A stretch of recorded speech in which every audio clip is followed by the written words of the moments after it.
Чи хоче він, щоб так заговорили до нього? Ось чому я завжди підкреслюю, що Росія напала не тільки на Україну. Вона атакувала одразу всі світові принципи мирного співіснування, права людини і весь прогрес, який ми на цій ниві досягли. Навіщо домовлятися, якщо можна обстріляти?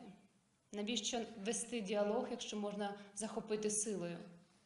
Кожен наступний ракетний удар по моїй країні був ударом не тільки по живим українцям, а й по всім міжнародним відносинам водночас. По цінності самого людського життя як права. Але в цей же час відбулось щось дуже важливе. Щось, із приводу чого ми зараз тут. Бо несподівано для нападника м'яка сила дала відсіч. Можливо, вперше в історії вона витримала удар цілої армії і тільки зросла. На збройну агресію мільйони людей в Україні і світі відповіли співробітництвом, згуртованістю, захистом, допомогою, людяністю. Згідно дослідження м'якої сили, яку сьогодні презентує бренд Finance, за минулий рік Україна додала найбільшу кількість балів у рейтингу м'якої сили серед 121 країни. Як це стало можливим? Звісно, тут є величезний внесок наших друзів, інших країн. Вони відкрилися до співробітництва, дозволили йому статися. Ви побачили нас, а ми вас. У ваших особах дякую вашим країнам та співвітчизникам. Один із потужних проявів м'якої сили – культура.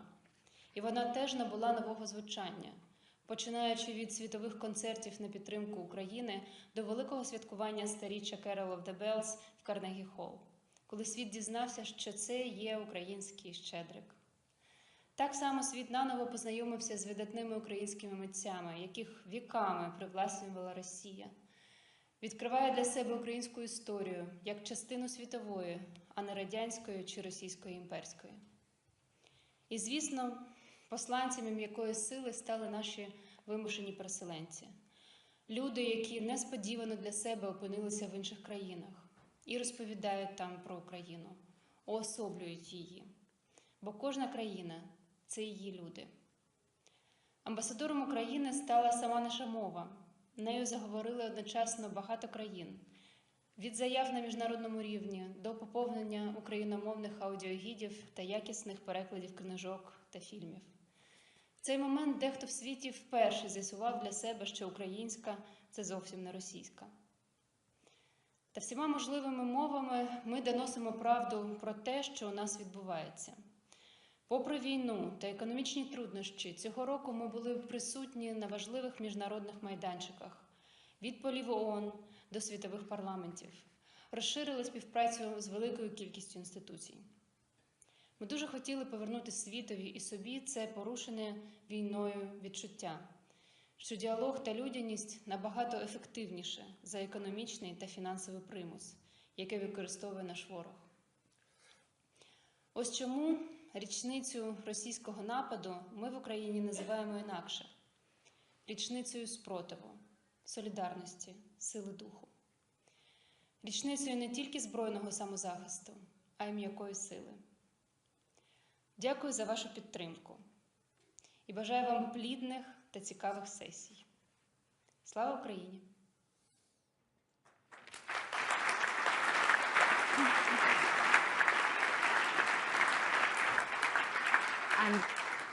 And many thanks to Mrs. Zelenska for sharing that with us. She herself is obviously a striking example of Ukraine's soft power. As soon as the foreign minister joins us, or is able to join us, I should see him pop up on one of our monitors here, and then we'll spend some time talking to him. But I'm delighted to now welcome the panel.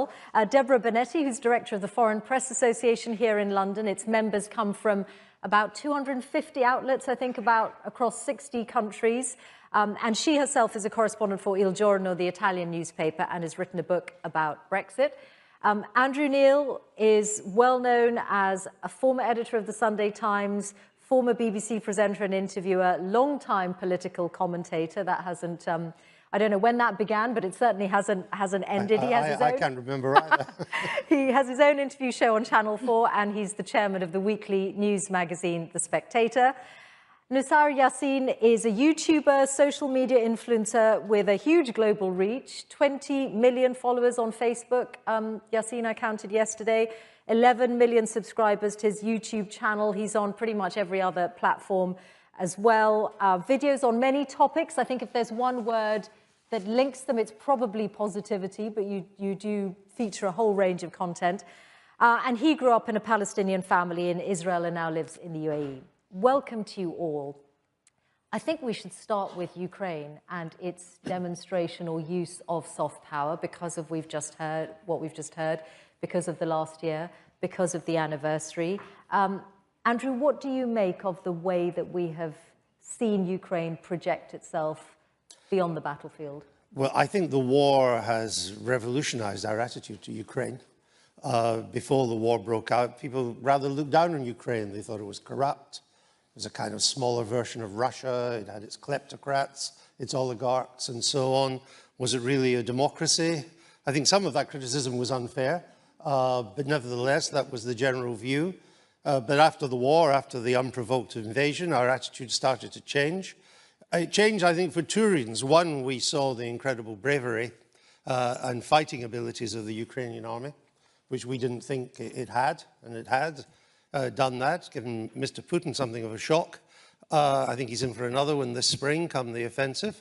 But I think also Ukraine was very clever in using social media to project the situation it was in, what the Russians were doing, the barbarity, the Nazi-style barbarity of the Russians in Ukraine, and of the fighting spirit of the Ukrainian people, and of course, having Mr. and Mrs. Zelensky at the top. I mean, you couldn't wish for two better people to project the values of your country.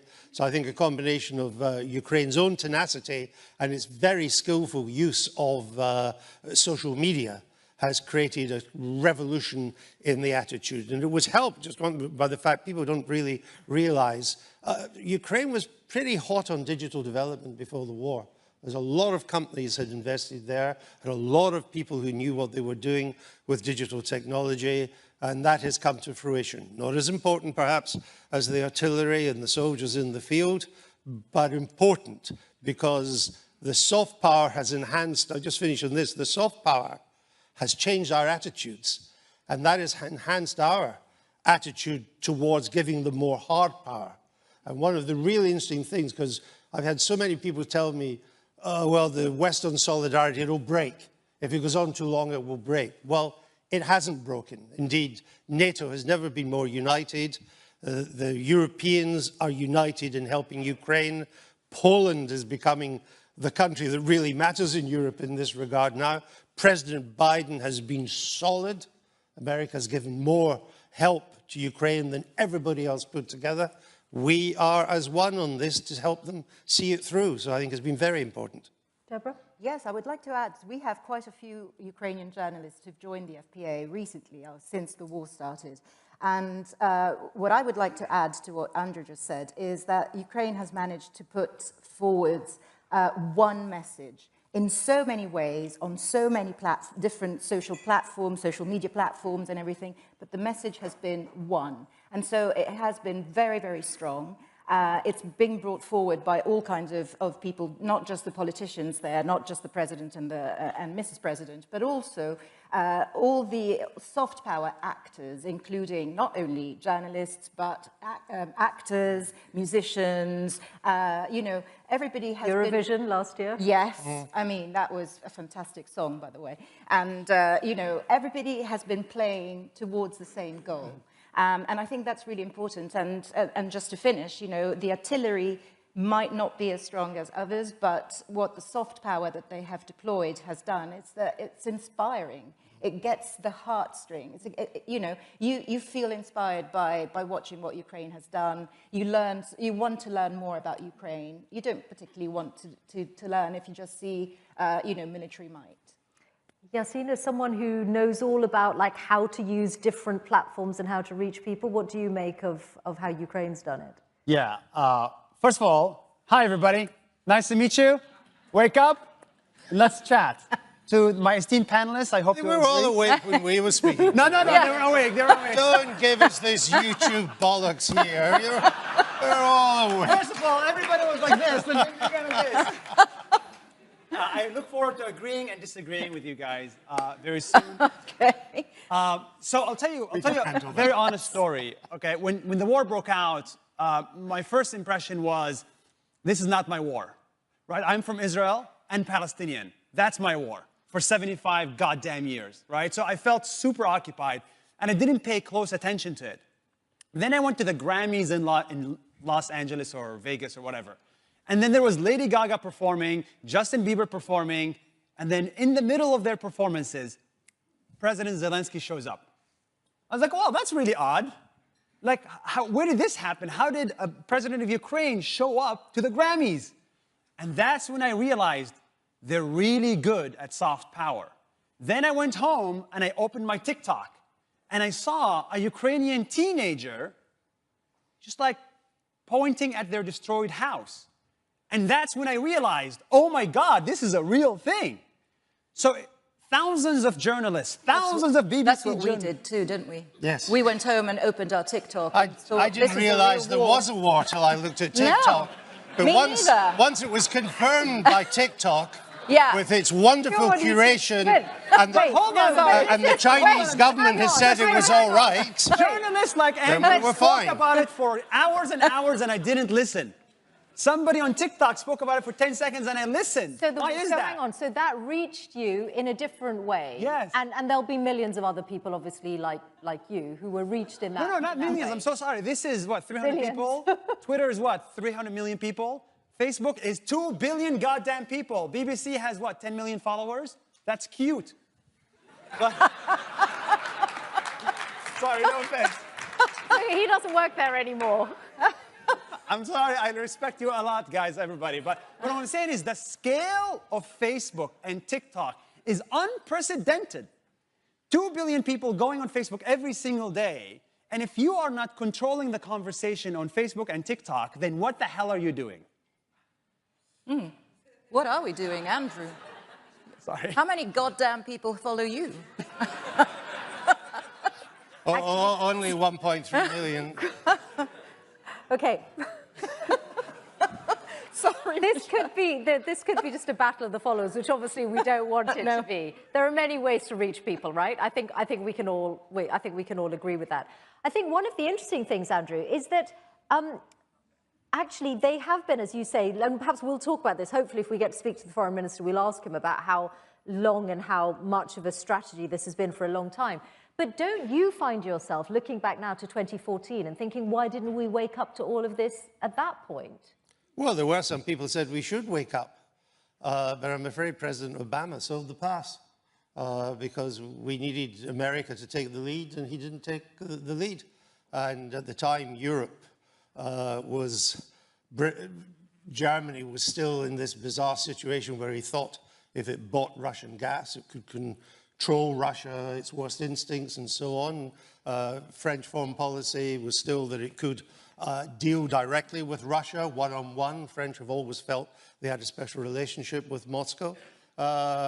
Britain did want to take a tougher line, but it couldn't get the Americans on side. And there were shades of the 1930s here. You know, we didn't do anything when Hitler moved into the Ruhr Valley. We didn't do anything when he ended the demilitarization of the Ruhr. Didn't do anything when he took part with Anschluss in Austria. Didn't do anything when he took the Sudetenland. Didn't do anything when he took the rest of Czechoslovakia. Of course, if we'd had TikTok, all that would have stopped. Hitler said, no more the TikTok in Sudetenland. And it took us finally to Poland to do. I think this time we've moved a bit more quickly. It's difficult. You know, we all wanted a peace dividend after the Cold War. No, we didn't really understand, as we didn't with Hitler in the 30s, just how aggressive, how revanchist Mr. Putin was. His desire to recreate a greater Russia, not a Soviet Union, but a greater Russia, which meant complete control of what they called the near abroad. So it could have been done, but it's been done in time. It's been done in time this time. It's better. than the 30s. Okay, let's just pivot away from Ukraine for just a moment to talk about both about technologies and platforms, but also about perception of the UK, because all of you here, I think you know, will be hearing from a former Prime Minister shortly. But Deborah, it's interesting to see where the UK is in this soft power index after a year when we had 3 different prime ministers and 2 monarchs. So it was a very eventful year. What do you make of how the UK? I was surprised to see surprised to see the UK up there. Yes, because even though this is a great country, and of course, you know, I live here and I love it. I'm Italian, by the way. You know, I'm surprised to see it still up there. I wonder whether the books have been cooked. I shouldn't say that. But You can't say that. there are hosts. What I was trying to say is that, you know, after Brexit, I think that the perception of this country, in particular in Europe, has changed. And it has become abroad a bit less friendly. It feels much more hostile towards immigrants of all kinds. All the strikes that we see, you know, have brought it to a point where people are asking, is it gone back to the 70s? What's going on in Britain? All this political turmoil. You know, again, just a reference, you know, I come from Italy. This is political turmoil. You know, it's serious. And I have experience of Italian political turmoil, and this is right up there. So, you know, I do think that I'm surprised to see it in second spot, and I think it can do better. You know, at least get to first spot.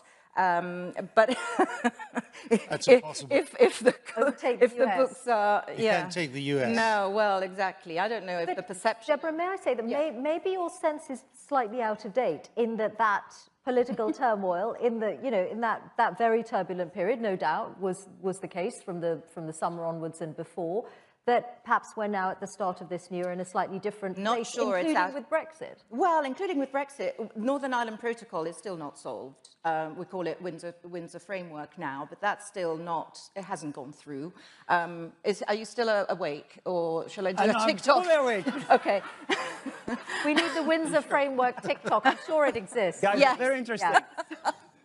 I saw you dozing there for a second. No, I don't think it's solved. I think Brexit is not solved at all. We're not at the end of it. Yes, we have a prime minister that stayed in power now, you know, for 4 months, I think. That's not a lot. And It's a record. Well, it's a record with the Tories recently, yes, but, you know, it's not a lot. And I do think that, yeah, there is more to do. Well, Yassine, let me ask you, what do you think the perception of the UK currently is then? You live in the UAE, you're a Palestinian from Israel. What's the sense? Like, honestly, if you want, I could bullshit an answer and pretend to be smart. Well, why change? But like, I don't want to pretend. Do you want to try TikTok and see what to say? I mean, I'd love to. I don't think you have it installed. But the perception of I took the it UK out. is not something I think about on a daily basis. So I cannot give an answer because I don't think about the perception of the UK because it's such a tiny thing for us, right? There's 197 countries. We don't think about the perception of the UK every single day. But, well, let me ask you then how you do work for governments sometimes, don't you? Sometimes with governments, okay. Big difference. As in videos, but there are times when your content is paid for by a government. Correct. Right. And what are the most striking examples of that lately? Who have you chosen to work with and not work with? Yeah, so here's something I've noticed, okay, which is in the past, big governments used to go to established media, established magazines to try to change their image and help them with soft power. And now, in the past 5 years, big governments are now changing that direction and going to individuals instead. So instead of going to the BBC, they're going to David or to Andrew or to They do both, I think. Well, we'll see. We'll see. So actually, we've worked with many governments from Denmark to Singapore to the UAE. And, you know, our primary purpose is to promote trade, tourism, and bring people together. However, sometimes you get approached by the Chinese government, for example, right? And they say, we want you to promote Xinjiang, the tourism in Xinjiang. And you're like, well, that's not something we can do. So there are some limits to what you can do and what you cannot do. But what I'm telling you today is that governments have figured out a cheaper way to get soft power, which is to go directly to the source, the content creator. How do you label, if you're doing a campaign essentially for the UAE or any other, how do you label that? Yeah, so the labeling of sponsored campaigns, whether it's for an app company, a startup, or a government, is only legally required in the US. Luckily, there's not 190 other countries that are not the US. So I don't live in the United States, so there's no legal requirements to do that. However, it's very obvious in the video that this is supported by the brand or the company or the government or whatever. You don't label it? I don't label it, no. Okay. And you don't, do you think that's, like, what about the people who don't realize and who think you've just gone there? Well, I think governments have been doing it for decades. Have you labeled the BBC on YouTube as a state broadcaster? Have you? It's not a state broadcaster. Okay, whatever. It's a public service broadcaster. Okay, Al Jazeera, Russia Today. Al Jazeera is a state broadcaster. No, but it was only labeled last year. But it's funded. It is funded, and Al Jazeera is funded in a different way to how the BBC It is funded. not the job of independent media or proper journalists to burnish the image of governments or companies. Our job is to hold them to account, to expose them when they do wrong or are incompetent, inefficient. We're not propagandists for them. You're a propagandist for the UAE and its companies. Okay. We are not. We are not. And I've published 70 magazines in the UAE, so I know how it works on that. And I know the controls that you have to go through.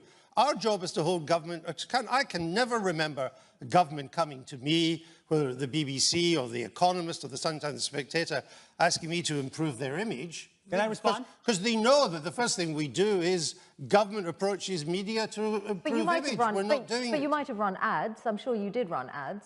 Yeah, well, Ads yeah. are different. No, but I think that's probably the he's parallel making you're content. drawing. First of all, just for a second, propaganda is not a bad word. Just to frame No, it is, propaganda. actually. No, propaganda No, is it is a basically bad sending word. a message. Maybe for someone in the UK it is. That's number one. Number two is we've given media to people like you for hundreds of years, and you only cared about Kenya when there's a bomb attack. So now everybody thinks Kenya is full of bomb attacks. So yes, your job is to hold government accountable, but as you do your job, you have shaped public perception in a negative way for 195 countries where the majority of people still think the Middle East is just deserts. So have you done your job? I don't think so. There's a lot of other things that BBC will never say about the UAE, which is actually objectively good. Who's going to say it? Like?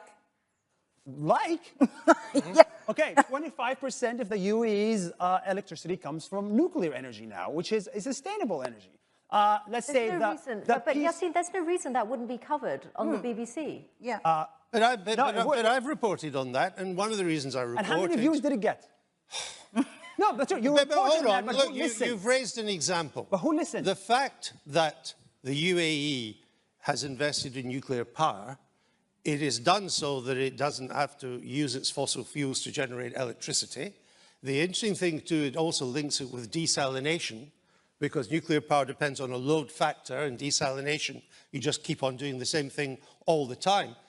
But the reason why it was an interesting story, even for British newspapers or broadcasters, was that UAE had gone to South Korea for the technology, and they did it in record time and on budget, whereas we've gone to the French, who've now 5 years over and twice over budget. Is it only 5 years? It was, well, it's got a long while before it opens.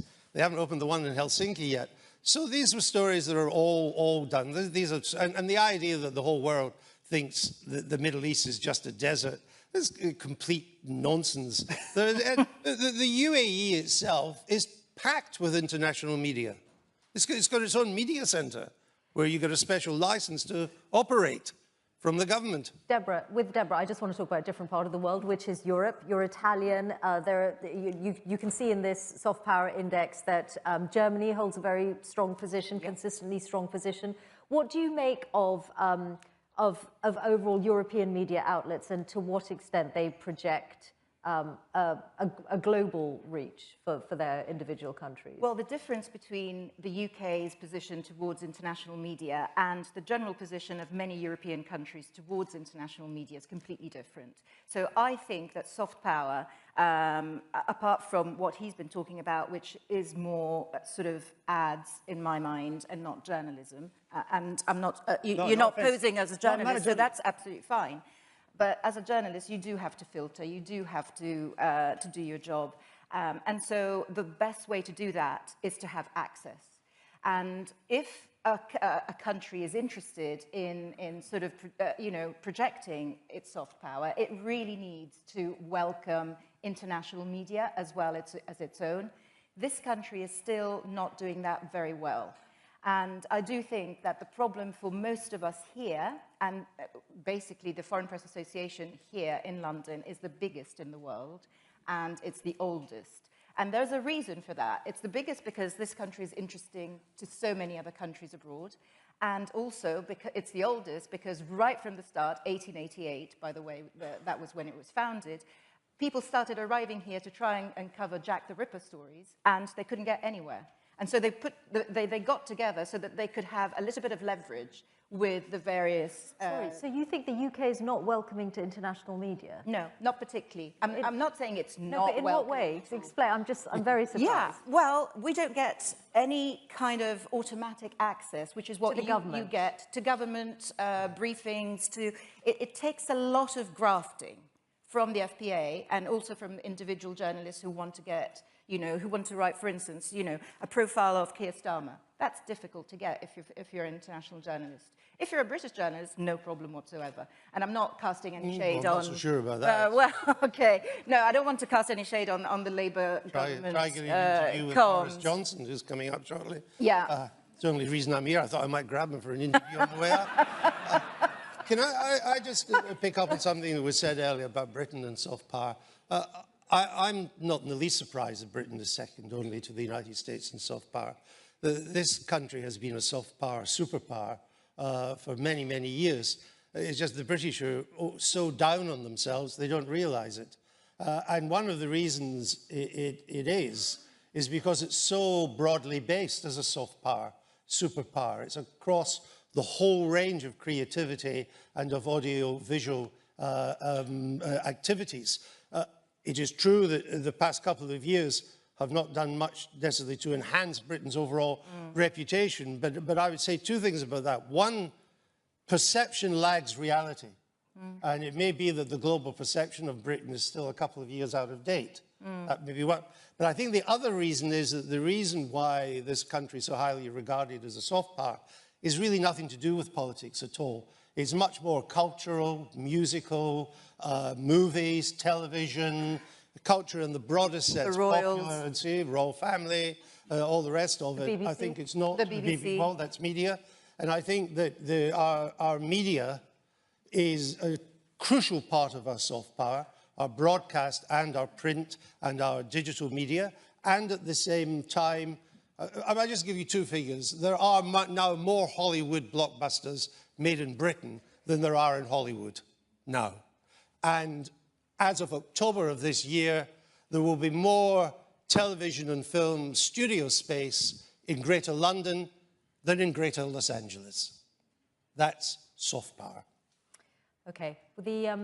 Thank you all. We'll hopefully come back. Well, we will almost certainly come back to you all in a moment. But I'm really pleased to say that the Ukrainian Foreign Minister is now on the line from Kiev. Foreign Minister, I hope you can hear me. Welcome. I can.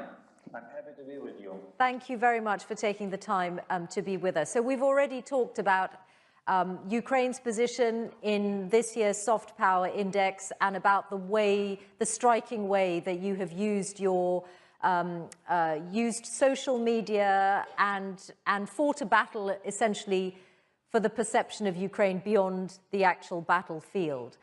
Tell me about the strategy behind that and when you and the Ukrainian government started to think really hard about how to use all kinds of avenues to project yourselves. Well, the starting point is definitely 2014, when Russia invaded Ukraine and illegally occupied Crimea, and this invasion was accompanied with enormous propaganda effort. And we realized that we absolutely have no tools to counter that, to spread our narrative around. And to some extent, we significantly lost the war then. And, but of course, it prompted us to begin working on building our communications. And since February 2022, what really works are very simple things. We have a powerful story to tell. It's a fight of the good against the evil. We have a strong hero who represents his nation, President Zelensky. And we are pretty skilled in using all available tools of communication. So I don't have to shy away. Yes, we know pretty well how to work in this area, to tell our story, to set our narrative. And the last thing that creates this advantage for us is the most important one. We tell the truth. And truth sells. Sometimes it doesn't, as many media would argue, but when it comes to the war between of this scale and of this media exposure, because I think this is probably the most media covered war in even since 20th century. It's when you stand for truth and multiple sources, they reinforce your message because you speak the truth. That really helps to reach out and to penetrate audiences. Does that mean that this was a strategy that was planned right down to some of those images that we saw from the night that the war began, really? President Zelensky, you know, armed on out in the middle of Kiev. I remember that was one of the early videos. President Zelensky's dress, the fact that we've seen him pretty much in battle dress for this entire year. No one's seen him in a suit or anything like that. Did you think it through down to that kind of detail, or was some of that spontaneous? Listen, when you find yourself at the edge of death, no strategy will work. Even if you had one, it doesn't work. What you begin to do is just to try to survive whatever happens, whatever it takes. And your brain becomes to function in a peculiar way when it faces the risk of extinction. I mean, it's biological stuff that's all communicators understand now. So no, none of us had a wardrobe, a military wardrobe in the back. I started wearing casual. I'm a foreign minister. I know everything about suits, ties, and cufflinks. You know, when the war began, I realized that I don't know how to wear casual stuff. So I had to go to the nearest shop and buy something for me. And the same goes for media. No, the only thing that really came to life between 2014 and 2022 is the understanding that we are fighting against a very strong enemy in the field of information, reputation, and narrative building, narrative construction of narratives. And second, we learned how to use social media to that end. But everything that's happened after February 2022 was rather spontaneous reaction and attempt to survive and win in this struggle. But of course, the more you do, the more perfect you get. It's very simple. And unfortunately, we have a lot of practice, so we're getting better and better.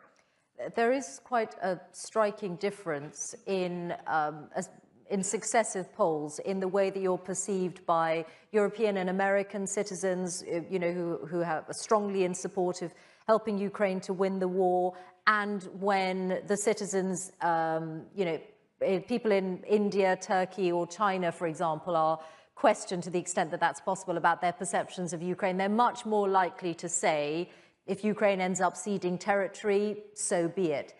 Do you have a strategy to reach people in those countries? Is social media a way that that you can try and change those perceptions in countries, in countries where governments are not necessarily on your side?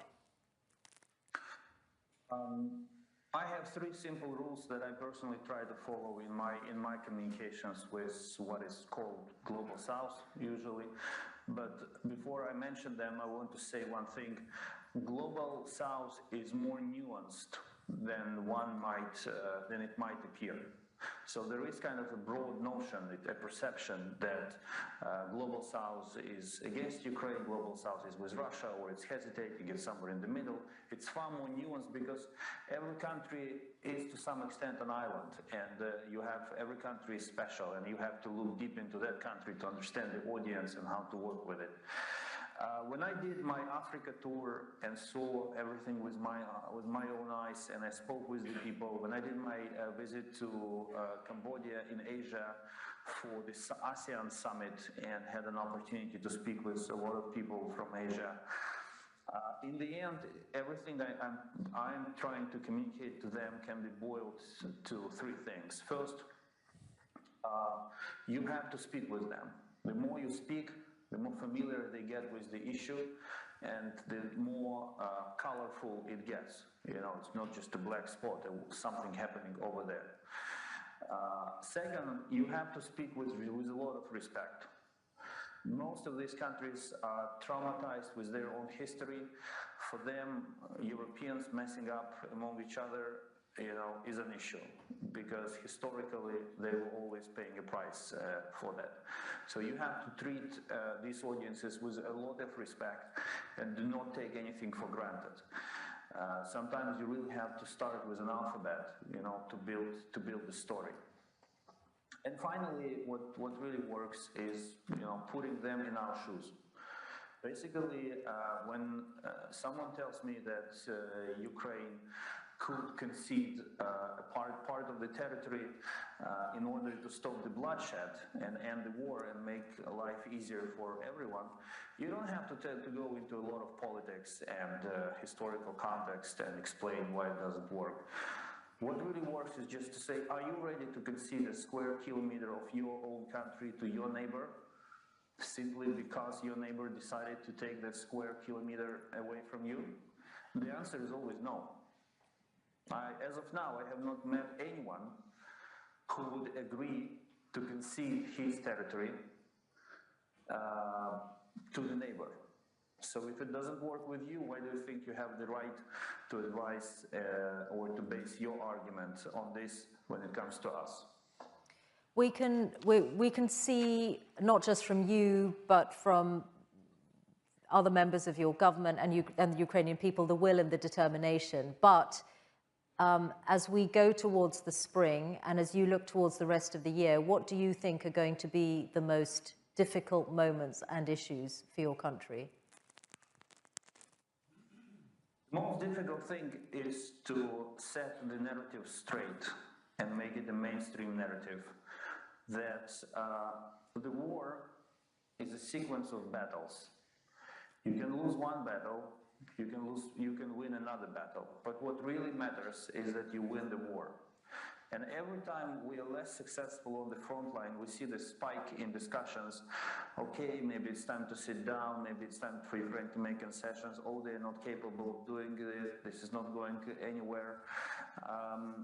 We've heard it, we've been there, we've seen it. I mean, this doesn't work, but there must be a fundamental narrative that Ukraine can win, it will win, and we will do everything what it takes to achieve that as long as it takes. This is the biggest challenge that we have to work on, that support does not get dependent on the state of play on the front line. But there will be that point, won't there, when,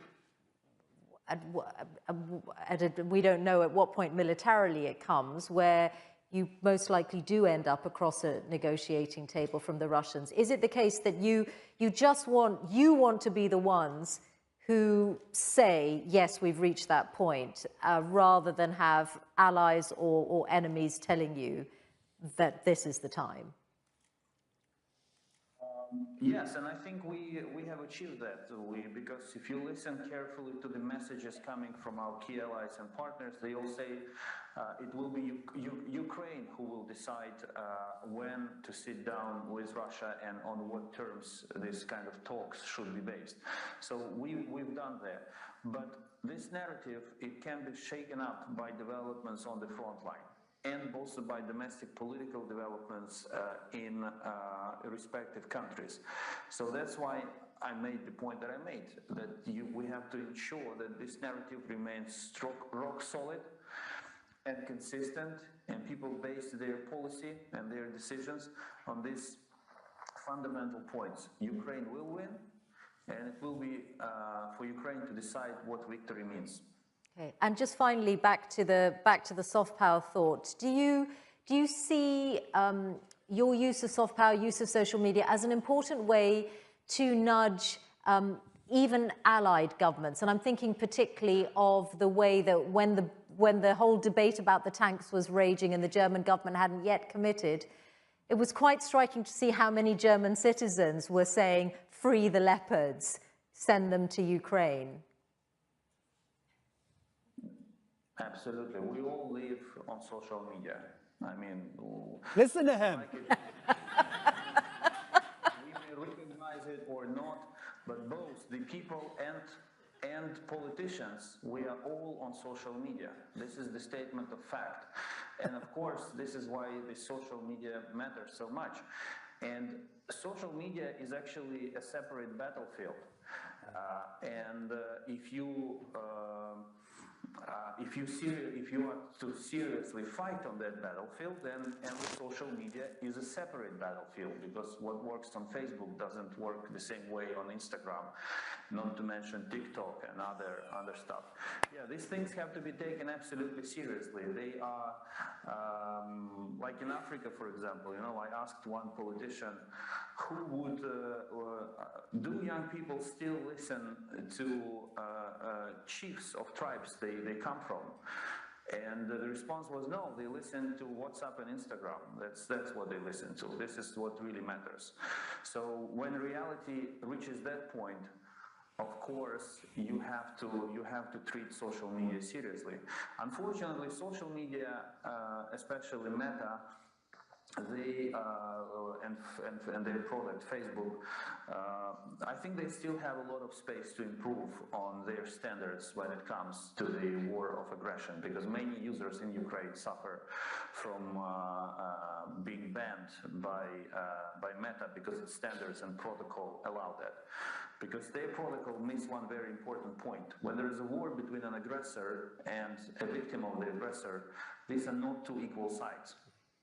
There is one bad side in this story, and there is one good side in this story. And the idea, of course, that social media sell to us in their mission statements is that they are always on the side of the good, right? So if you are on the side of the good and not on the side of the evil, then when it comes to a war of aggression, you have to be on the side. You don't have to play neutrality. Foreign Minister Dmytro Kuleba, thank you very much for taking the time to be with us.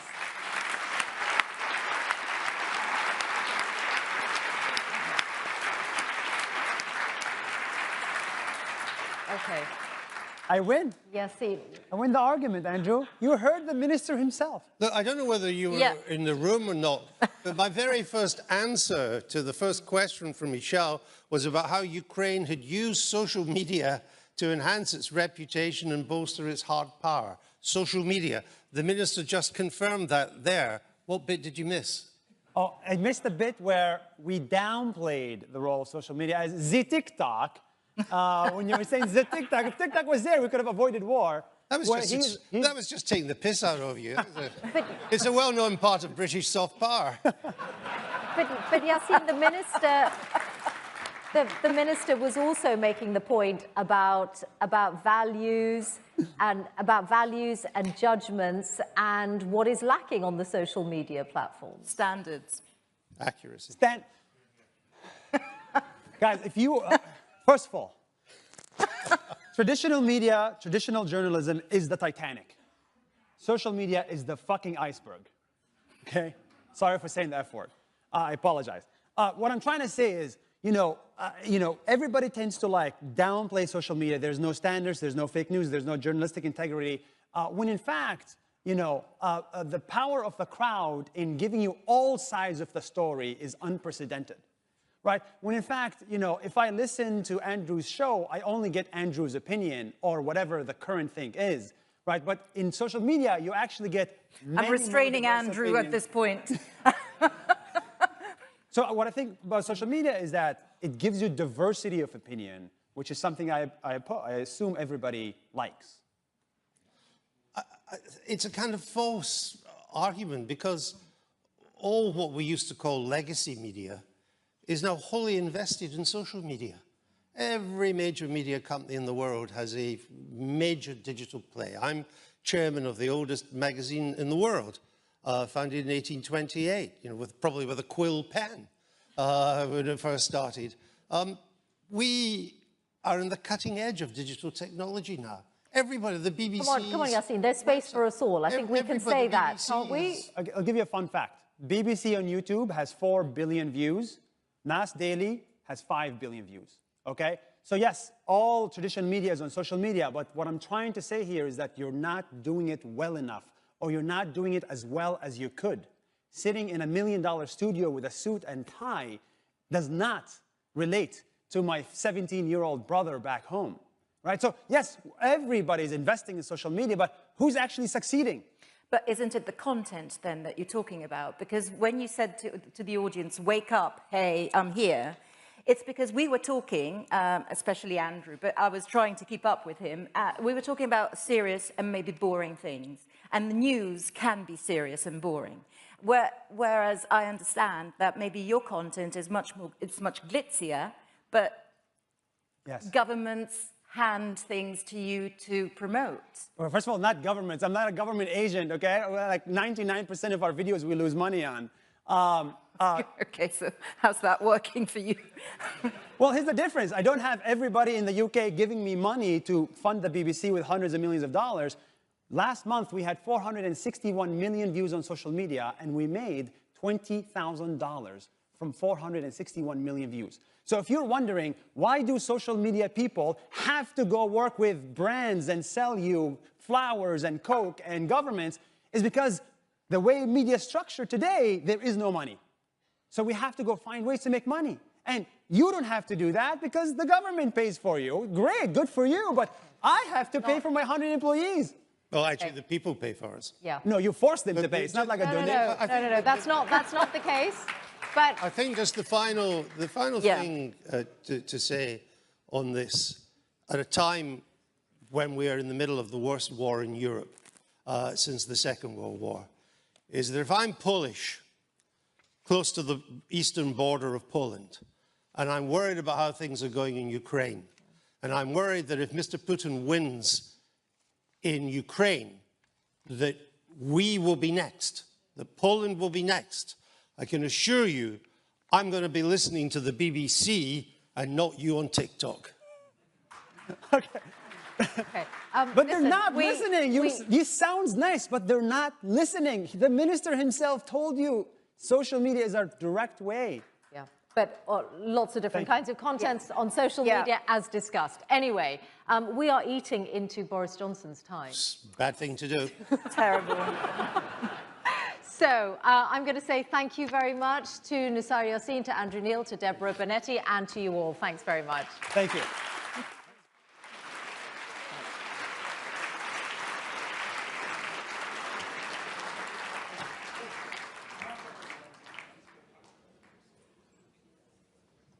So now we get to keynote time.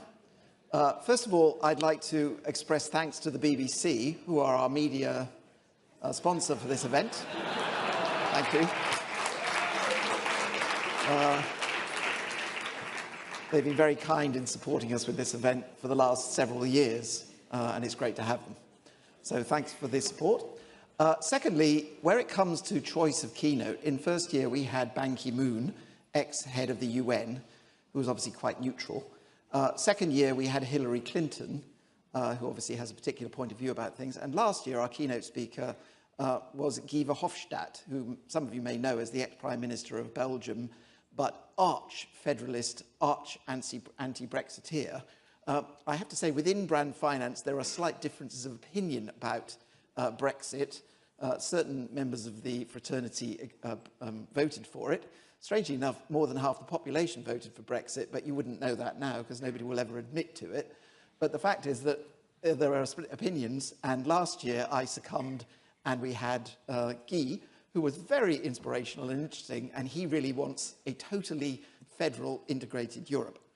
So I thought that this year it would be fair to balance up the argument by having someone on the other side, and we were fortunate enough to get Boris Johnson to speak. I believe that this is Boris's first major speech in Europe. I hope that's true. And I was told to brief Boris, but then someone said, well, don't bother because he doesn't listen to briefings. He says exactly what he wants to. So I have absolutely no idea what is in his speech. With that, I will hand to Boris. Thank you.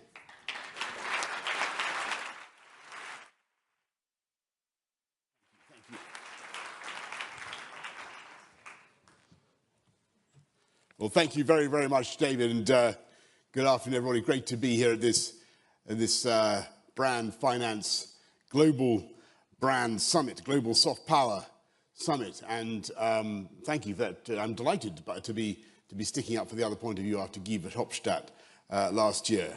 And I'm going to give you a bit of an analysis of soft power, folks. And I'm going to begin by saying I was going for a run the other day in the park, and the trouble with these days, it gets lighter and lighter so that I become more easy to recognize under my beanie hat. And some fit young geezer shot past me, looking actually a bit, not much hair, he looked a bit like one of my former advisors. And he sang out a cheery London greeting. Wanga, he said. And I am normally impervious to these types of things, but I'm afraid this time I seethed and I thought, you rotter. I thought, it's a beautiful day, it's a beautiful park, and the sun is just peeping over the gorgeous London skyline, for much of which I gave planning permission. The swans and the coots are all innocently doing their thing, and you have to go and be so rude. And do we have to put up another sign by the one that says, don't feed the ducks, saying don't shout at the politicians? And then I relaxed, and I thought, what a wonderful country it is that we live in, and how privileged I am to be shouted at on my morning run, because it shows how minimal is the distance between the government and the governed. And if you doubt what I'm saying, then just try to imagine Vladimir Putin, with or without his T-shirt, running around Red Square and being shouted at. And what would they do? Would they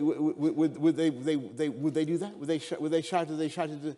I mean, they wouldn't. They would scatter from his path like pigeons. And what we had there in that admittedly somewhat one-sided exchange was therefore something of incalculable value to this country and to our economy, which is the freedom to say more or less what you like to more or less whomsoever you choose. And as I say this, I'm conscious that people in Britain today are worried about a sense that they are being muzzled. And of course, people should be vigilant about freedom of speech when we're bowdlerizing Roald Dahl. But nothing and no one is going to stop me reciting the song of the Oompa Loompas about Augustus Gloop, which you all remember. Augustus Gloop, the great big greedy nincompoop. What's wrong with that? It made me weep with laughter as a child. And frankly, I'd be very surprised if anybody at SIS in Vauxhall behaved towards their secretaries as Bond behaved towards Moneypenny. But that doesn't mean we should be banned from reading Fleming's novels. And in all this debate, we should never confuse our feelings of irritation at wokeness or political correctness with the genuine terror inspired by authoritarian systems, where journalists are shot for insulting politicians, where they are not hailed for exposing corruption, but jailed. And we should remember how lucky we are to live in a country and a culture where speech and thought are so free, because it's those freedoms, freedom of speech, freedom to live your life how you choose, provided you do no harm to others, freedom to love whomsoever you choose, that turn this city, have turned this city and this country into a great magnet for talent. The world's top chefs. At one stage, I think, in London, I used to say when I was mayor, we had more Michelin stars than Paris. So the French were so alarmed by this that they churned out a load of Michelin stars in a kind of North Korean way to overtook us. We have the world's best minds in this country. That's why we have 4 of the top 10 universities in the world, one Cambridge college boasting more Nobel Prizes, I think, than Russia and China combined. The world's most astonishingly gifted artists and musicians and actors. I think at one stage, 6 of the best-selling songs in the world were written in this country. We have the world's best cultural scene, the world's best museums here in London. The British Museum has more visitors per year than about 7 whole EU countries. And I'm famed for my diplomacy, as you can see. And it is that fantastic concentration of riches in one building that holds up a mirror to all of humanity and tells the story of the evolution of the human spirit. And so, if you give back the Elgin marbles to Greece, then you leave a huge gap in that narrative. And above all, you have no answer in the years ahead to the theoretical claims for restitution from Egypt and Iraq, Syria, Lebanon, Turkey, Nigeria, everywhere whose treasures are housed in Bloomsbury. And suddenly, in trying to please the world and correct thinking, you've deprived the world of one of its great treasures and cut some vital panels from its great pageant of human progress.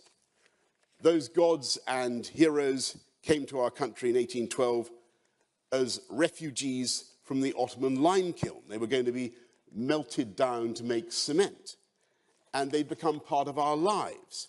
We can't send them away any more than we should deport the 40% of Londoners who were born abroad, including me, by the way. People who come here because they sense that excitement and that freedom, and they know that they will not be judged here, and they won't feel the lash of prejudice. They know that they will be coming to a safe society where the police will apply the law to everyone, high or low. I used to make a joke about how they once arrested Prince Andrew in the shrubbery of Buckingham Palace, which I thought was pretty funny, until they actually fined me for having lunch at my place at the cabinet table in 10 Downing Street. Although I still don't understand the rationale behind it, I do understand the key point, that the law is enforced here without fear or favour. And that is the greatest freedom of all. Freedom under the law, because they don't have that everywhere. And it is freedom under the law that enables the political and economic freedom on which we rely. I mean capitalism, the freedom to spend our own money. I mean democracy, freedom to vote for whomsoever we choose, and of course freedom to kick that person out at the next election. You can have capitalism without democracy, and there are some countries that do well on the soft power index that come into that category. And you can even have democracy without capitalism. At least I think you can try. I think democratic socialism is the program for Keir Starmer's Labour Party, though I'm not sure. I don't want to offend the human bollard and wind him up even more than I have done already. The great Sir Crasharoonie Snoozefest, as I call him. By the way, I just want to just point out, purely for accuracy, when I stepped down, we were only a handful of points behind the Labour Party at that moment back in July. I'm just saying that. But if you want real success, if you want to be a soft power superpower like the UK, then you need both. You need capitalism and democracy. Democracy matters, because if Putin had been living in a free society with a free media, he would never have made the catastrophic mistake of invading Ukraine.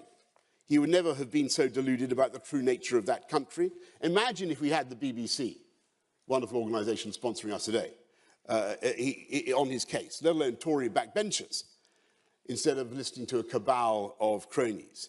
He would have known that the Ukrainians are a great and patriotic people and that they would fight for every inch of their land. And if you want a perfect example of why democracy and capitalism need to go together look at the COVID vaccines. Who in this room has been vaccinated? Just about everybody, absolutely everybody. Anybody not been vaccinated? Has any? Oh, there you go, okay, a brave self, or whatever reason chose not to be vaccinated. Fine. But can I ask you, as a matter of interest, who had Sputnik? Anybody have Sputnik? No?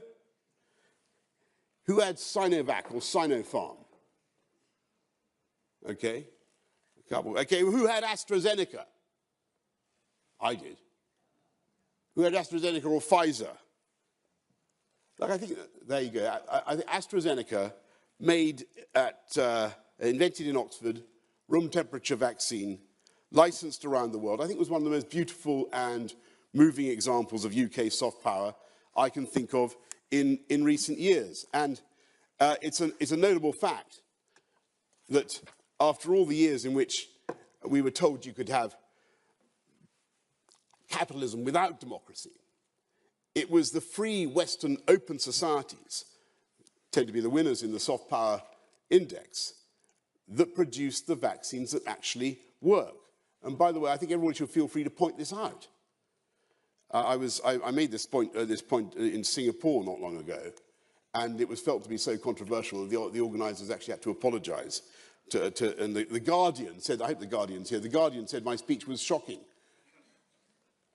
I just want to check everybody's all right with me saying that. I mean, and then the Guardian is bearing up. At the heart of this idea of economic and political freedom is the idea of autonomy, the idea of trusting people and families to make their own decisions, buy their own homes, spend their own money, because that autonomy is not only morally right, it's the way to allow us all to be as creative and productive as possible, and to enjoy and make the best use of the talents we have. And that sense of autonomy for individuals and for families has always turned out to be the most innovative and efficient way of running an economy. And what goes for people and for families is also, in my view, true of countries. And here I come to the point that Guy Verhofstadt might not agree with. Because that, in my view, and I'm conscious that this is not necessarily now a universal consensus, not that it ever was, in my view, that was what Brexit was all about. On June the 23rd, 2016, people made a momentous choice. They wanted to be free. They took back control of their money, their borders, and their laws, and they did it against the opposition of the vast majority of the ruling classes in this country. And in all the great power centres of our country, what used to be called the establishment, the bishops, the BBC, yeah? I hope I'm not, being too controversial here. The CBI. Most readers of the Times, I'm told, were in favour. 70 or 80% of the readers of the Times were in favour of Remain. Most MPs, vast majority of members of the House of Lords, massively pro-Remain. Remember, I don't know what the balance would be in this distinguished audience, but as soon as that happened, there was a concerted attempt to reverse it, or at least to stop the UK leaving properly. And the Treasury in particular wanted the UK to remain in alignment with the EU legal order. That's why we had all those arguments over the years about the so-called Chequers deal, and many of us rejected that approach out of pure logic. We said there was no point in leaving the EU if you were going to remain locked in the single market. There was no point in being a vassal state. There was no point in being a rule taker. You might as well be in the EU.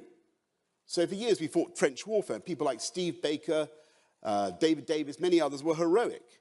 And as a result, we are out of the customs union and we're out of the single market. But you remember the circumstances in which we had to do that deal under the terms of the Ben-Burt Act, or as it was called, the so-called Surrender Act. We couldn't leave unless we agreed to the EU's terms. And there was no doubt that we faced a particular problem in Ireland, where we were told that we faced a choice. If the UK wanted to come out of the customs union and the EU internal market, and if we wanted to keep an open border across the island of Ireland, which we emphatically did for the sake of peace on the island and the Belfast Good Friday Agreement, then we would have to make sure that we somehow checked on goods that might go from Great Britain to Northern Ireland and then on into Ireland. And that is what the protocol does. And purely to help the EU, we agreed to check on those goods entering Northern Ireland, as I say, that might go on to Ireland. And I thought those checks would not be onerous, since there isn't actually that much stuff that falls into that category. Most of the goods stay in Northern Ireland. And it's all my fault. I fully accept responsibility. And the protocol itself, and this is why I signed it, contains lots of reassuring phrases about how Northern Ireland remains in the customs territory of the UK and will benefit from participation in the United Kingdom's independent trade policy. The protocol notes the importance of maintaining the integral place of Northern Ireland in the United Kingdom's internal market. But beneath the paint and plaster, there was the cold steel reality of EU control. And the Commission was in charge, and not the UK. And contrary to my hopes, they did not apply it sensibly. And we had the mad ban on sausages and potted plants and tractors, and heaven knows what, and people unable to send parcels to their grandchildren. We had very serious diversion of trade, as British retailers couldn't move goods like shortbread from one country, from one part of the country to the other, even if they didn't actually have stores in Ireland itself.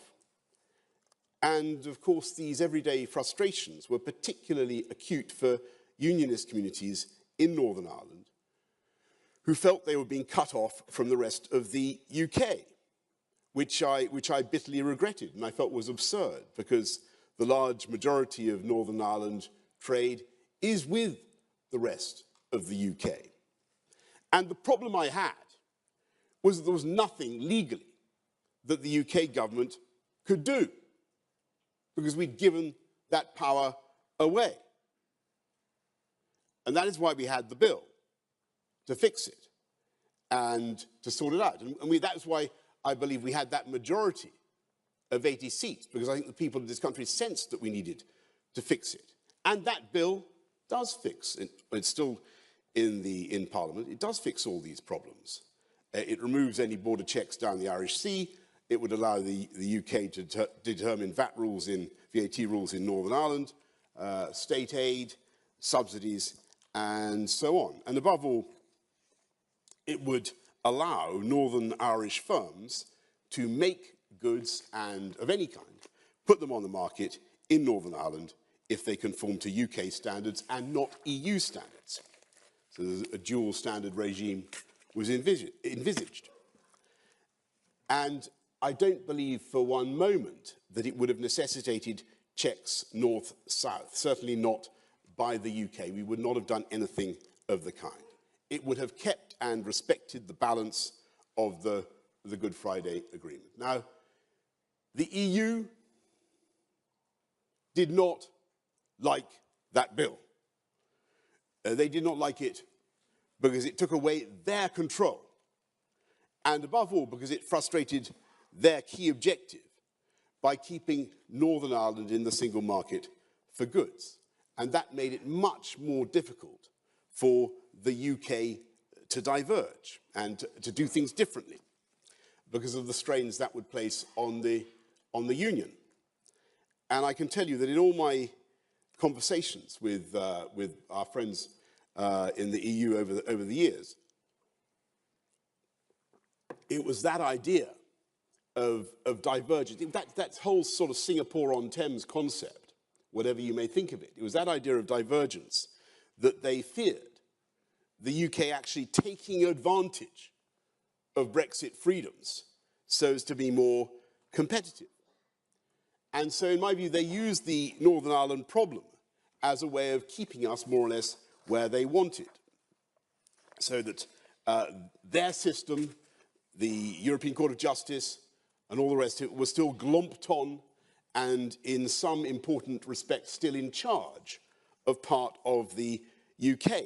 And I remember Angela Merkel actually coming up to me at I think it was a G20 summit, and saying, if you continue with this bill, it will be a Shakespearean tragedy.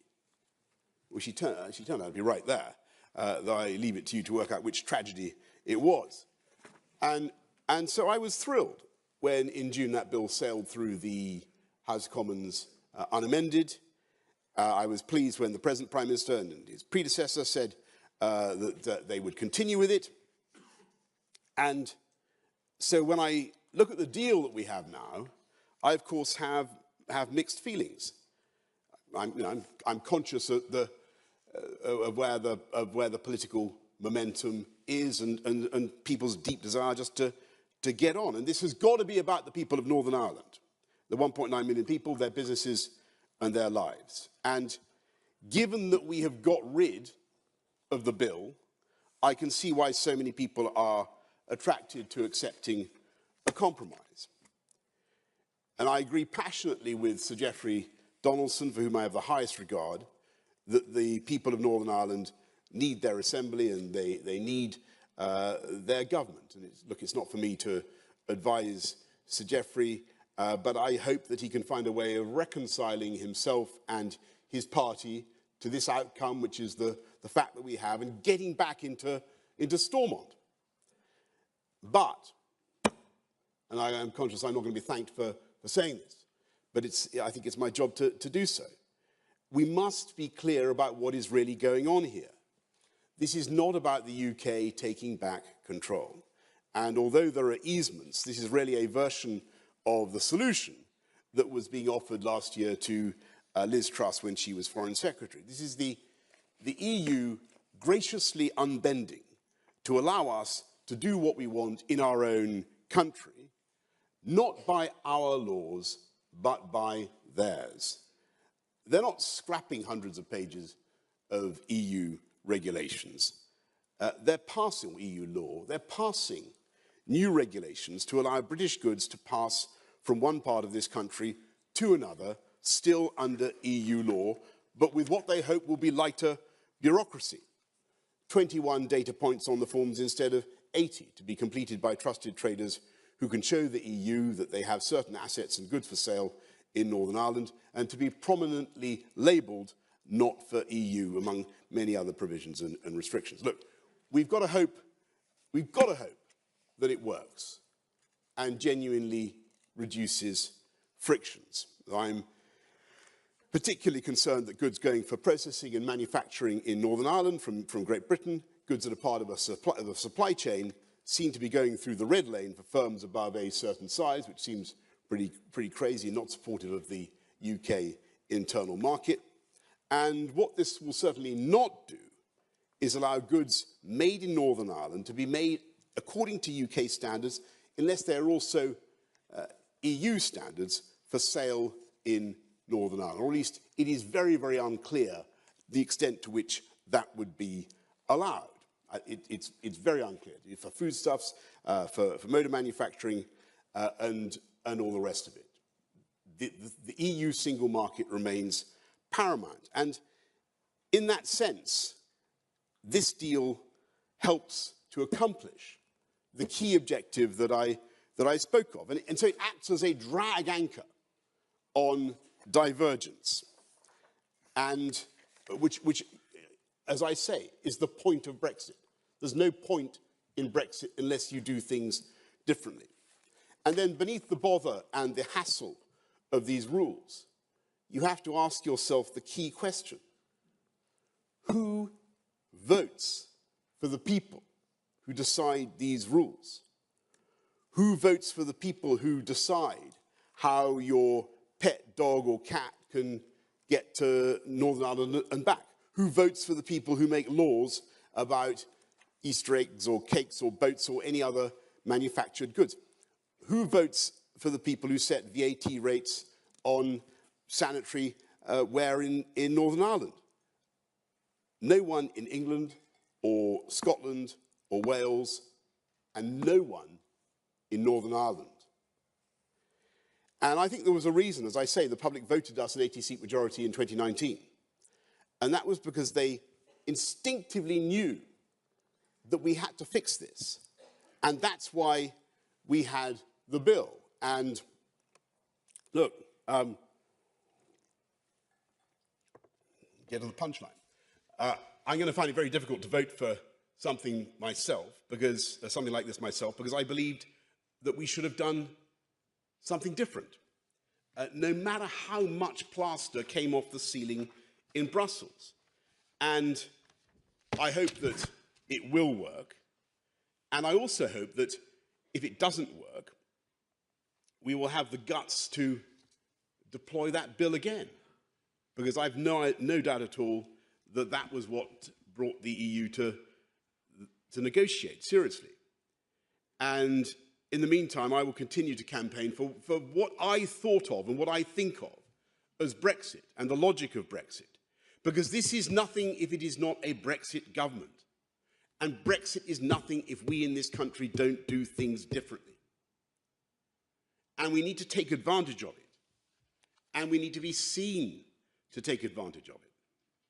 And let me give you an example.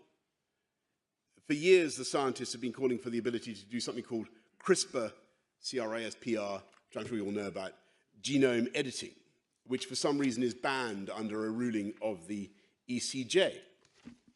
Well, now that we're out, we can theoretically do it.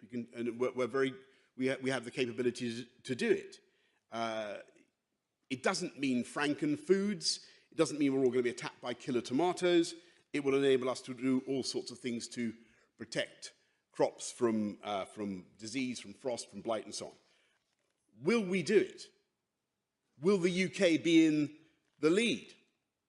Will we dare to diverge?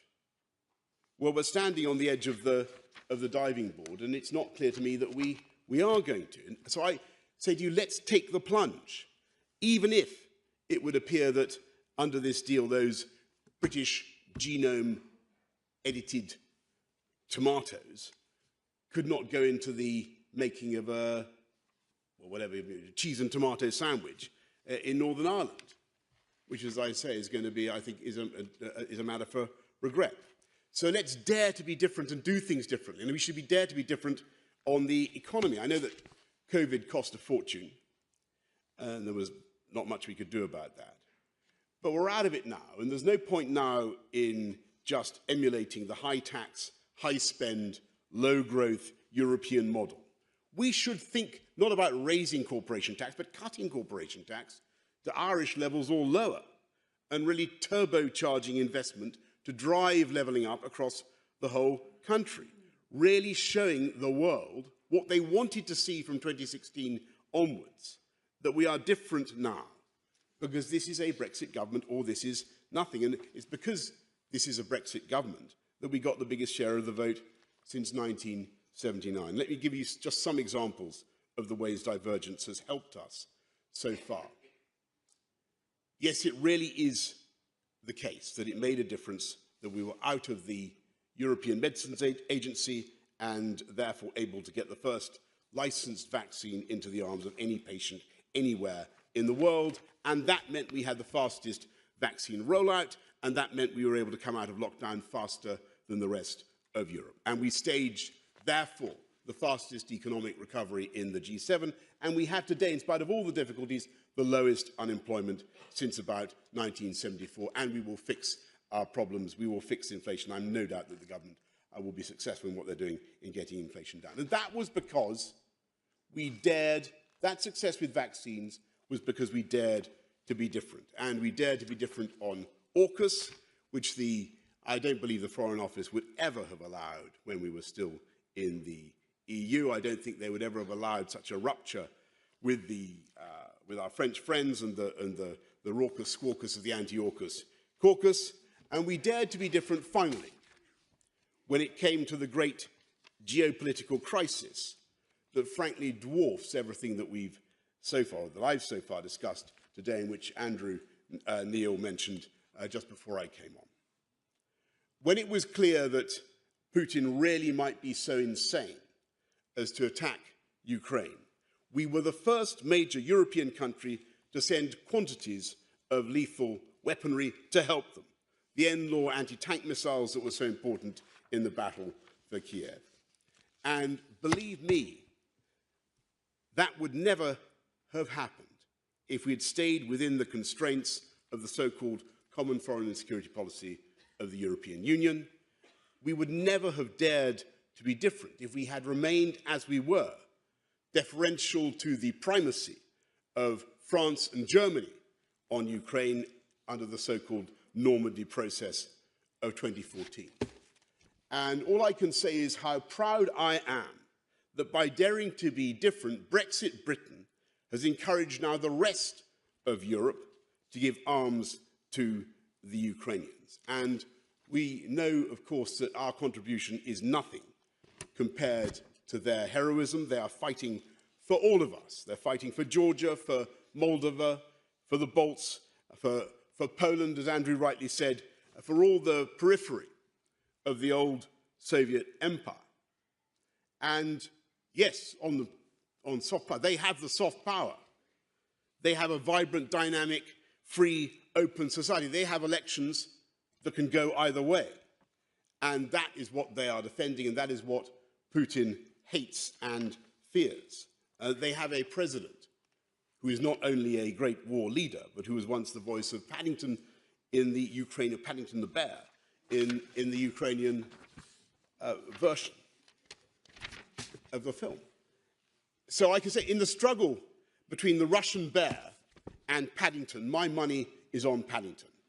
But sometimes soft power needs hard power to defend it, and the Ukrainians need that hard power now. The Ukrainians are fighting for freedom and democracy everywhere. Let us give them what they need and give it to them now. Slava Ukraini, and thank you very much for listening. Shall we take the seats over there? Thank you. Thank you. Up to you. Thank you. So, the thought occurred to me, I would ask the audience to say, who thinks Brexit was a good idea? Put your hand up. Okay, so we don't have... Yeah, I got the feeling that might be the case as we went along. But I am undaunted. Has Boris changed anyone's mind? I am undaunted.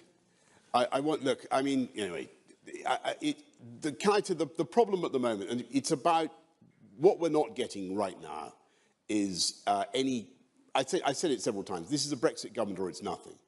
We got a massive mandate to change.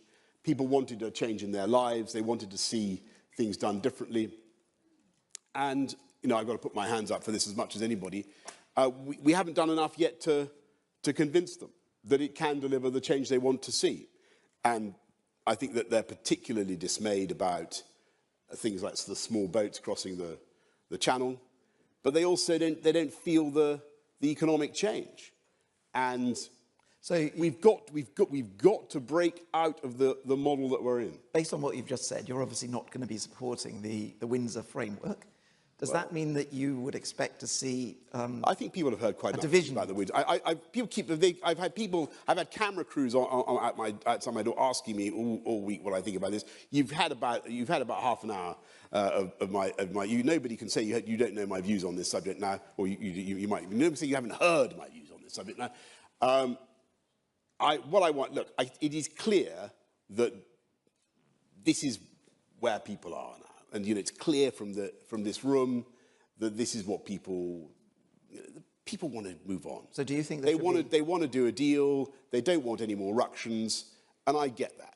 I totally get that, and I've got to be realistic about it. So should there be an election? Well, there is going to be an election. We're going to win that election. That's not till January or till the end of next year. Okay, fine. So just going through a few things. We're talking about Ukraine there. Do you think there's more we could do, and is Ukraine going to win? What more can we do? I think Ukraine is going to win. But it's going to be very hard, and they need the maximum support. They need it now. And my argument is, why delay? You know, what happens in this conversation, we always end up giving them stuff sooner or later. Well, if it's the choice is between sooner or later, let's give it sooner. You know, we first of all, it was NLAWs, then it was HIMARS, then it was tanks. Now the question is about aviation, about planes. It's going to happen sooner or later. Let's do it sooner. But do you think it's only going to be resolved militarily, or is it going to be resolved by negotiation?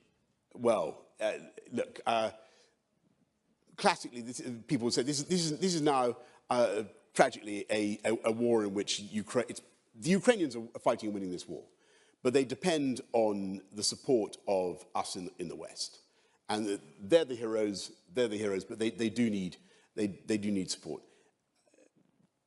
We must not fail in giving that support. What America has done has been absolutely spectacular, and I don't think people have realized the extent of the US support. $45–50 billion now of support for Ukraine. This is a massive commitment to transatlantic security by the Americans.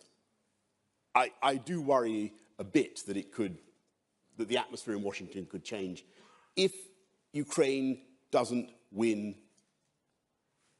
this year. That's what needs to happen. One of the things that was coming across in our research very strongly is that a large chunk of the world has not got the message and doesn't necessarily support the Ukraine. I know. Well, we could try that, David. Why don't we do another? We got massive support for Brexit.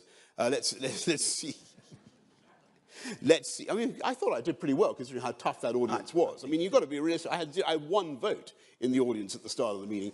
I was, the selection meetings go. That was really very tough. Let's just see who's basically who's basically a kind of Ukraino skeptic. Who thinks that the Russians might have the grain of a point. Who's willing to say that in a London audience? Anybody?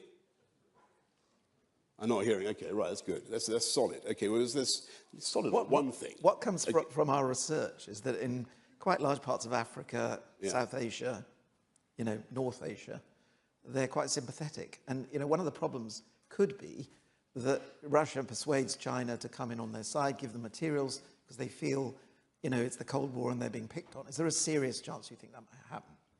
I think that's absolutely correct. I think that there are large parts of the world where it doesn't seem as clear to them as it does to you and me. We feel instinctively this is right and wrong, this is good and evil. Nothing could be clearer to me. This is a sovereign, independent European country that was invaded in a brutal and criminal way. And we should do everything we can to help them protect themselves. But I got to tell you, that's not how,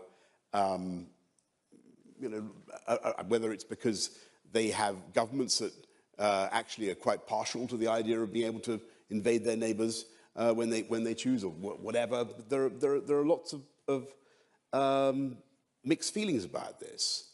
And I think it's certainly true that Russian and Chinese diplomacy has been very effective.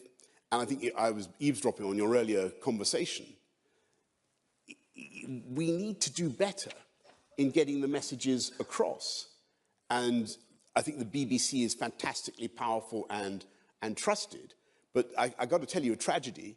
I remember when I was Foreign Secretary being told that Russia today is at least as influential in some parts of sub-Saharan Africa as the BBC, and Russia today is actually more influential in Latin America than the BBC, or more watched, or I don't know about influential, but certainly has a bigger footprint, and that's pretty chilling. I mean, this was years ago. So people will only respond to the news they consume, and just as you're hearing a lot of bad news about Brexit. People, they're listening to that, and we've got to be smarter in communicating the reality of the situation. So, I mean, one of the things that we've heard a lot about recently is the fact that they want to boost defence spending in the UK because of the war, and they're talking about, I don't know, 11, 12, 13 billion pounds. The amount that is actually being spent on the things that promote communication, like the BBC and the British Council, on the other hand, they seem to be cutting it back and back. And we had this discussion last year and the year before, where everyone's saying they think it's crazy that we're not actually putting far more money into all that. I mean, do you have a point of view about that?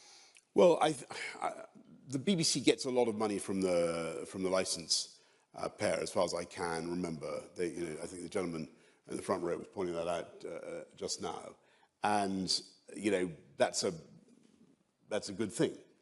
It's a fantastic emanation of British soft power. I've always wondered why the BBC can't make more money itself. With all this cash coming in, why can't they, organizations like Netflix, they seem to make a bob or two. Well, I think Amazon, BBC Studios. What about all that?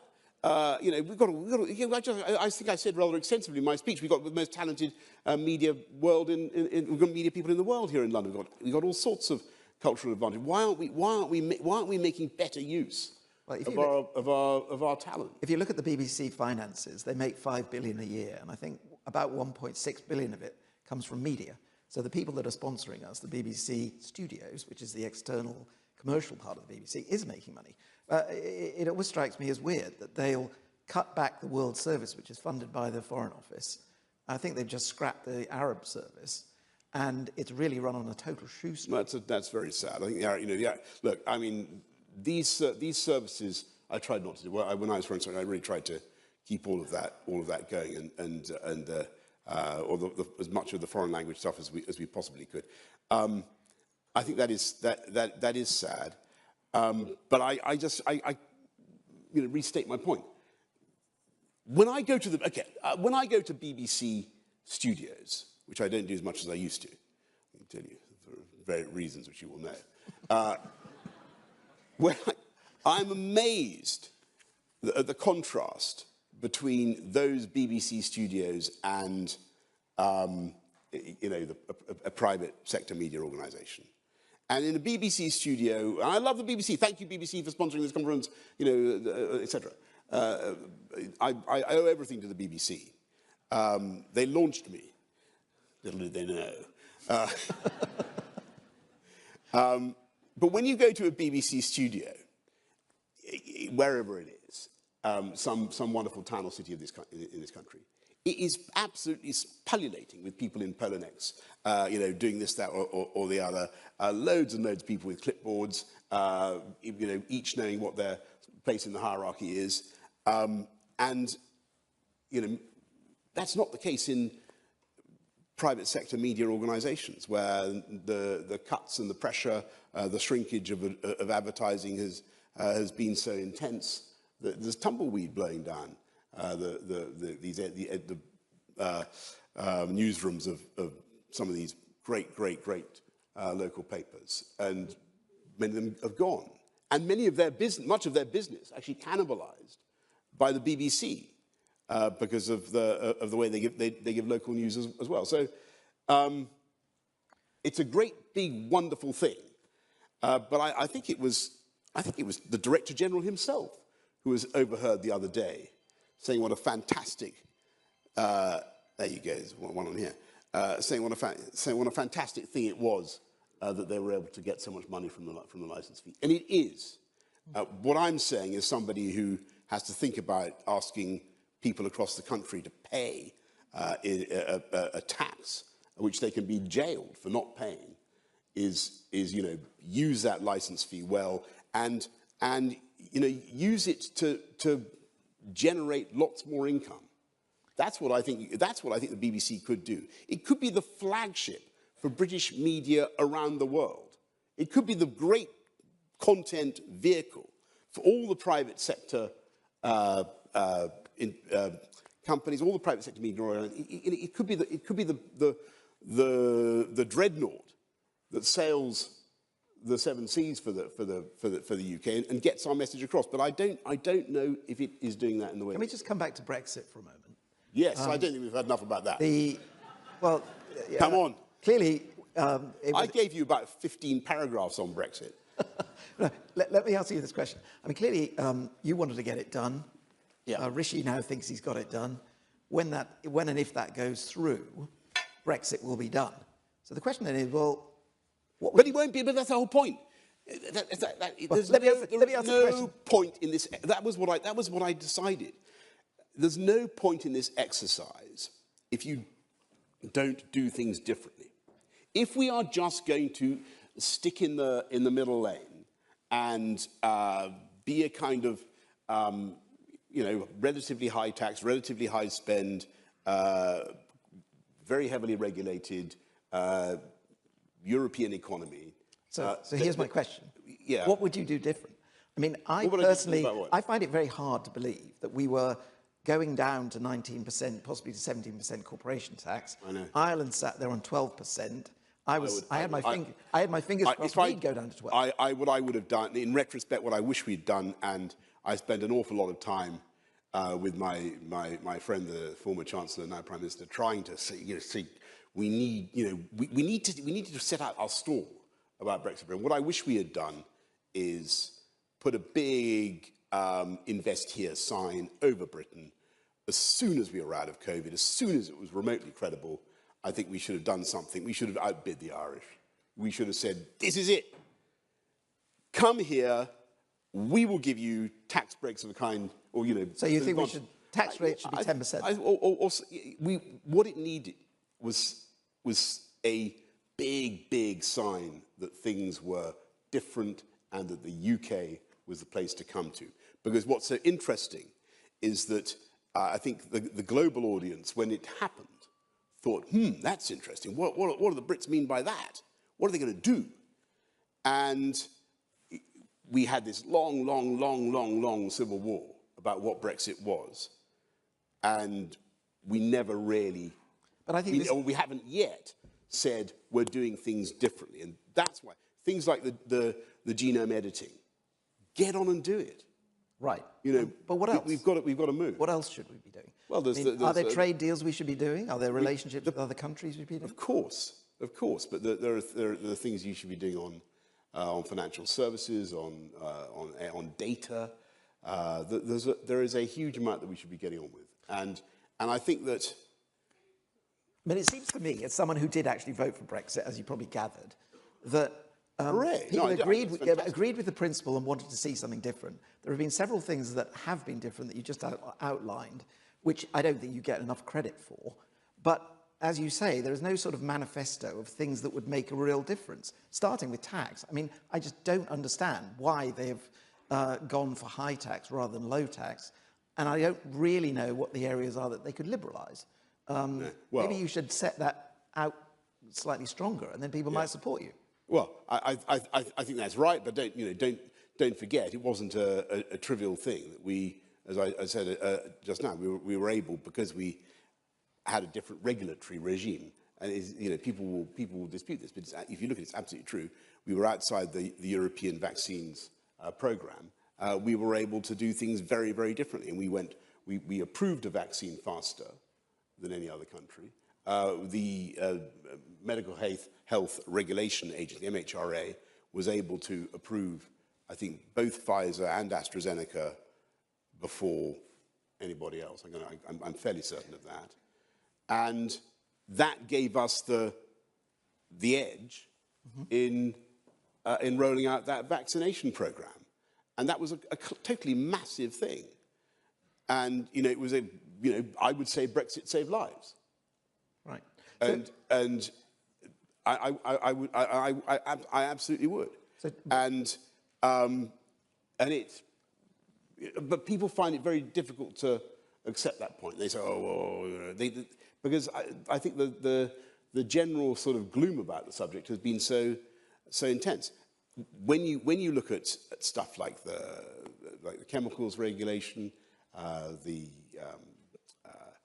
financial services, Solvency II, MiFID, all those sorts of things, these are areas where we're now making progress. But I think, and Rishi definitely wants to make progress on them, but we need to be talking about it more. And I think what we've got to avoid is the idea that we can kind of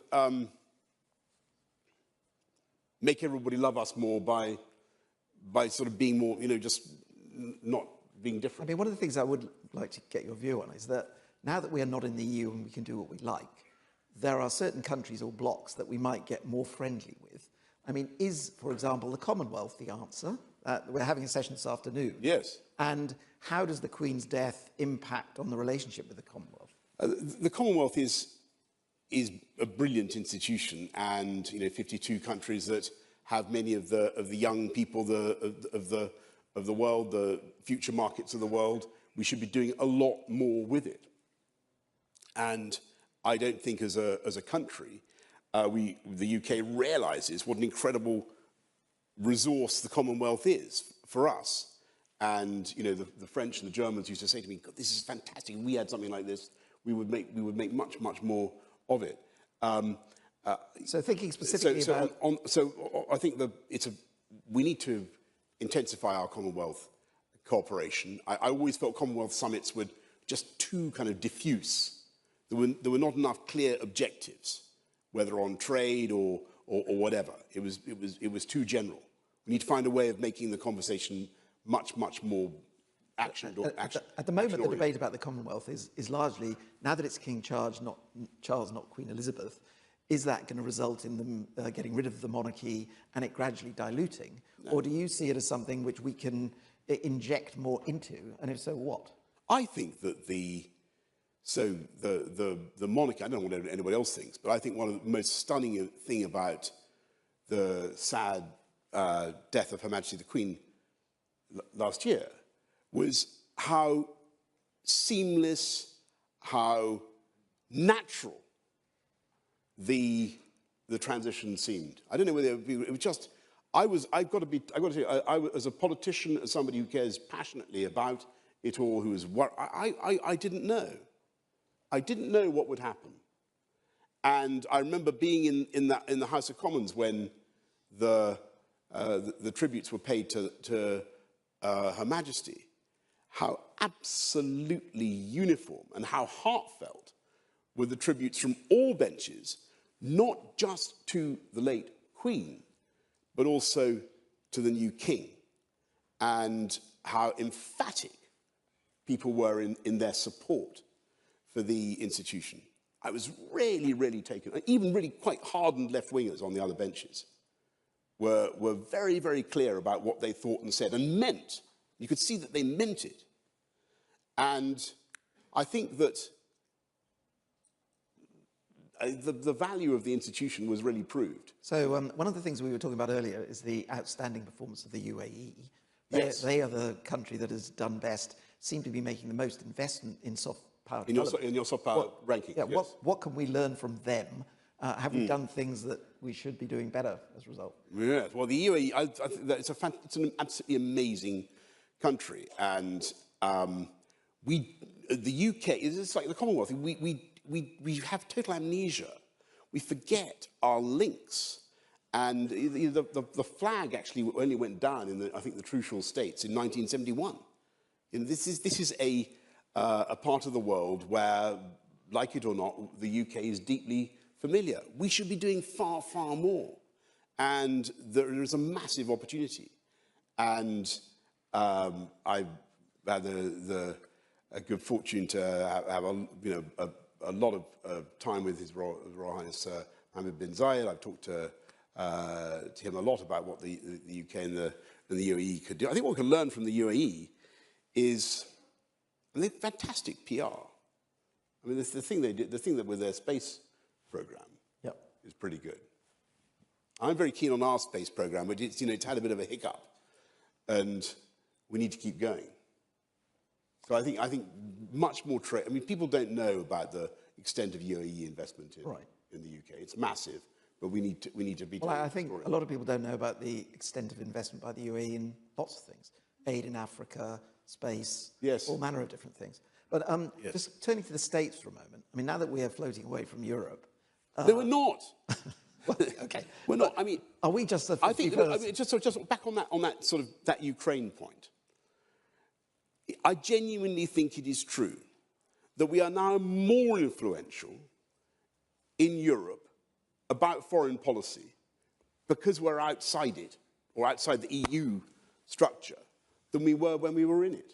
Okay. I genuinely think it was the sight of Brexit Britain doing this thing that helped to galvanise the rest of the... thinking about our relationship... We're not drifting away from Europe. Thinking about our relationship with the US then. Yes. Are we just the 51st state? I mean, Putin says we're a poodle to do whatever they say. What's going to happen to the relationship with America? Well, obviously that's not true because we don't even yet have a free trade agreement with the United States. I think it'd be a good thing. I think the UK and the US transatlantic relationship has been the great fact of the last 120 years in geopolitics. It's worked. It's helped avert disaster in 2 world wars, and I think you can see it working very well in the worst conflict now since the Second World War, as Andrew Neil rightly said. We are working hand in glove. I think it'd be fair to say that there is strong support for the Ukrainians in both London and Washington. And the result, one of the results of what has happened geostrategically is that NATO is very, very greatly strengthened.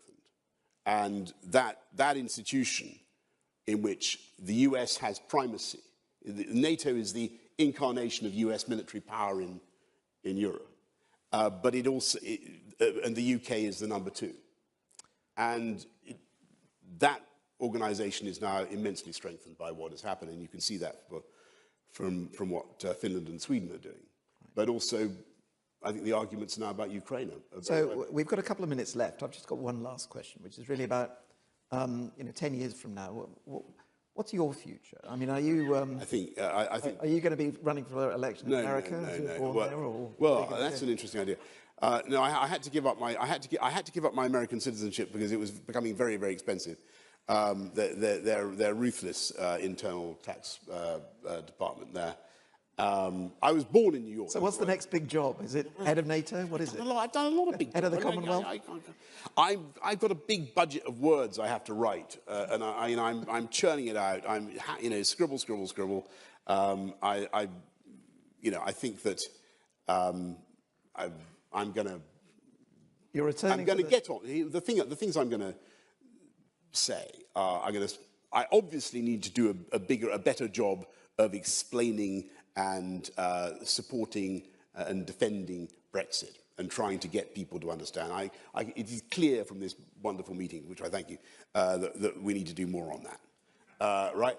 I care deeply about the agenda that this government was elected to deliver, which was levelling up.